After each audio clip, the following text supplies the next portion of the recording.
N'est-ce pas bouleversant de voir le tendre soin que Jésus manifeste à l'égard de ce brigand repentant?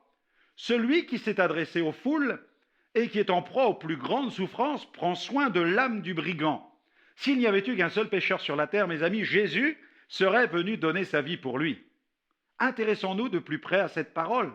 Elle commence par ces mots « en vérité ». Ces deux mots « en vérité » ont été traduits à partir d'un mot que nous connaissons tous. C'est le mot « amen ». Le mot « amen » est un mot qui est entré dans le langage universel car il est passé directement de l'hébreu au grec du Nouveau Testament, puis au latin, à l'anglais, au français et dans de nombreuses langues. Il est certainement l'un des mots les plus prononcés au monde. Nous l'entendons souvent à la fin des prières. Celui qui termine sa prière en prononçant un amen désire que ce qu'il a demandé s'accomplisse. Et puis, lorsqu'une personne s'associe à la prière d'une autre personne, elle témoigne de son accord à l'égard de cette prière en confessant, elle aussi, son amen. Mais quand Jésus s'adressa aux brigands, il commença par un amen. Dans ce cas-là, cet amen signifie en vérité ou c'est sûr, c'est certain, tu as raison de croire. Ainsi, en introduisant cette promesse faite aux brigands par cet amen, Jésus lui confirme qu'il a fait le bon choix, mais aussi il lui assure l'entrée dans le paradis. Le mot amen en hébreu est un acrostiche, il est formé de 3 lettres. Le aleph, la première lettre qui veut dire Dieu, Melech, la seconde lettre qui veut dire roi, Nun, la troisième lettre qui veut dire celui en qui nous avons confiance. Ainsi, lorsque nous disons Amen, nous acceptons l'idée d'un Dieu créateur qui soit roi et en qui nous avons confiance. La racine du mot a donné les noms de foi, par exemple, Emouna et confiance, Amana, et l'adverbe assurément, Amna. En prononçant donc cet Amen, les Juifs exprimaient leur confiance en la venue du Messie, Jésus étant le véritable, le Verbe incarné. Toutes les promesses, la Bible nous le dit, toutes les promesses sont oui et Amen en Jésus. Elles sont inébranlables, fondées sur la parole de Dieu et scellées par son sacrifice et manifestées par sa puissance de résurrection. Et puis, Jésus a poursuivi en disant « Je te le dis, Amen, je te le dis, je te le dis ». Cette affirmation ne retentit pas de la bouche de n'importe qui, elle retentit de la bouche même du Seigneur. Alléluia. De celui qui a dit, dans Jean 14, versets 6 à 7, on peut lire ceci, « Moi je suis le chemin, la vérité et la vie. Nul ne vient au Père que par moi. Si vous me connaissiez, vous connaîtriez aussi mon Père. Et dès maintenant, vous le connaissez et vous l'avez vu. » Amen, amen. La parole de Jésus pèse bien plus que le sceau d'un roi apposé au bas d'un décret. Quand Jésus fut traîné devant Pilate, le procurateur voulut en savoir plus sur Jésus. Il lui posa plusieurs questions, dont celle-ci. Qu'est-ce que la vérité? Jésus ne répondit rien. Il resta silencieux. On imagine aisément l'étonnement et l'embarras de Pilate face à cet homme déclarant être à la tête d'un royaume qui n'est pas de ce monde. Pilate faisait face à la vérité incarnée. Et il n'écouta pas la voix de Jésus car il n'était pas de la vérité. Il est primordial d'écouter la voix de Jésus pour être libéré de son péché, de ses chaînes, de la condamnation et de la mort éternelle.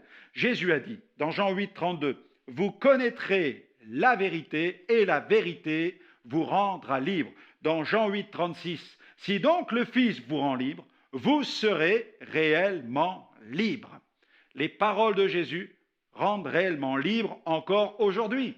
Au cours de son ministère terrestre, en proclamant des paroles, Jésus a libéré de nombreux esclaves. Il a guéri des malades, il a délivré les possédés, il a ressuscité des morts et pardonné des péchés. Il prenait autorité sur les puissances de ténèbres par sa parole. Dans Matthieu 8, 16, le soir, on amena auprès de Jésus plusieurs démoniaques, il chassa les esprits par sa parole et il guérit tous les malades. À plusieurs reprises d'ailleurs, dans les évangiles, nous voyons Jésus commander aux démons de partir. Dans Marc 1, 39, Et il alla prêcher dans les synagogues par toute la Galilée, et il chassa les démons. Dans Luc 4, 41, des démons aussi sortirent de beaucoup de personnes en criant et en disant « Tu es le Fils de Dieu ». Mais il les menaçait et ne leur permettait pas de parler parce qu'ils savaient qu'il était le Christ. Il adressait aussi des paroles de guérison aux malades. Une femme courbée, par exemple, tenue par un esprit d'infirmité depuis 18 ans, dans Luc 13, verset 12. Jésus la vit, lui adressa la parole et lui dit « Femme, tu es délivrée de ton infirmité ». Il adressa aussi des paroles de grâce. Un paralytique que Jésus était sur le point de guérir, il a dit dans Marc 2,5 « Mon enfant, tes péchés sont pardonnés. » Alléluia. En vérité, je te le dis, aujourd'hui, Jésus lui dit « En vérité, je te le dis aujourd'hui, tu seras avec moi dans le paradis. » Oui, aujourd'hui, pas demain, ni dans 1000 ans, mais maintenant, avant que le soleil ne se couche, il sera dans le paradis. Le diable dit toujours « Tu verras cela demain ».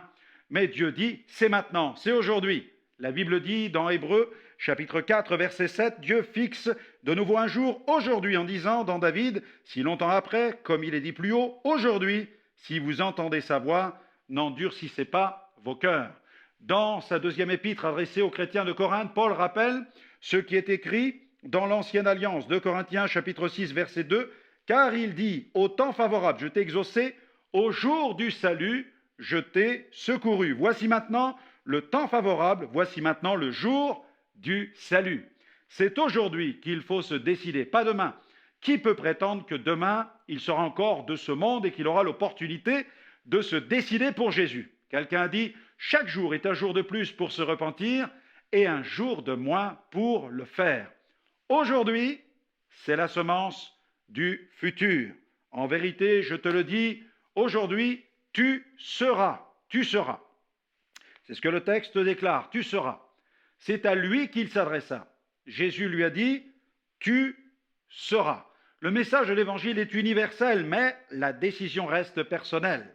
Ce passage de Jean 3,16 est certainement le passage le plus célèbre des Saintes Écritures. Il présente le salut universel, car Dieu a tant aimé le monde qu'il a donné son Fils unique afin que quiconque croit en lui ne périsse point, mais qu'il ait la vie éternelle. Dieu a tant aimé le monde, Dieu aime le monde, alléluia.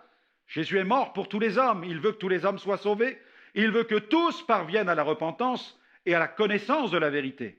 Mais Dieu veut que nous le rencontrions personnellement. Nous devons inviter Jésus personnellement dans notre cœur. Dans Romains 10, 13, le texte dit « Car quiconque invoquera le nom du Seigneur sera sauvé ». Dans Romains 10, verset 9, « Si tu confesses de ta bouche le Seigneur Jésus, et si tu crois dans ton cœur que Dieu l'a ressuscité des morts, tu seras sauvé. » Ah, en vérité, je te le dis, aujourd'hui, tu seras. Et le texte continue avec ceci, « Avec moi, tu seras avec moi. » Nous pourrions résumer de cette manière le fait d'être sauvé, c'est vivre avec Jésus. Le Seigneur a dit aux brigands, « Tu seras avec moi. » Ainsi, être sauvé, ça n'est pas seulement recevoir la certitude d'aller au paradis après la mort, c'est avoir cette assurance d'être avec Jésus dès à présent. Et il est possible de vivre avec Jésus maintenant, dès ici-bas. Pas besoin d'attendre d'aller au ciel pour espérer vivre avec lui. Dès aujourd'hui, si Jésus est votre Sauveur et Seigneur, réalisez que vous êtes sauvés, vous êtes avec lui et il est avec vous. Jésus a dit dans Jean 14, 23, « Si quelqu'un m'aime, il gardera ma parole. Et mon Père l'aimera. » Alléluia. Mon Père l'aimera. Nous viendrons à lui et nous ferons notre demeure chez lui, dans le paradis maintenant. Je te le dis en vérité, aujourd'hui, tu seras avec moi dans le paradis. Et Jésus conclut donc cette déclaration en assurant le brigand d'une place au paradis.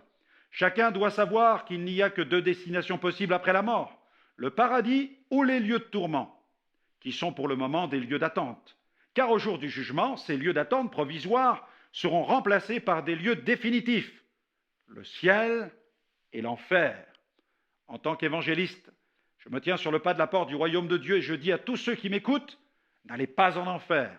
Que chacun le sache, la meilleure garantie d'aller au ciel consiste à recevoir Jésus et à vivre avec lui. Le ciel est la seule destination après la mort qui soit glorieuse. Ceux qui entreront au ciel seront pour toujours dans la présence de Christ. Là-haut, il n'y aura plus de souffrance, la maladie et la mort auront disparu, le sida n'entrera pas au ciel, le cancer n'entrera pas au ciel, les maladies les plus ravageuses n'entreront pas au ciel. Là-haut, tout sera vie et gloire en Jésus. Alléluia. La santé pour l'éternité, la gloire pour demeure. Dans l'Apocalypse au chapitre 21, verset 4, l'auteur déclare prophétiquement ces choses. Il essuiera toute larme de leurs yeux et la mort ne sera plus. Il n'y aura plus ni deuil, ni cri, ni douleur, car les premières choses ont disparu.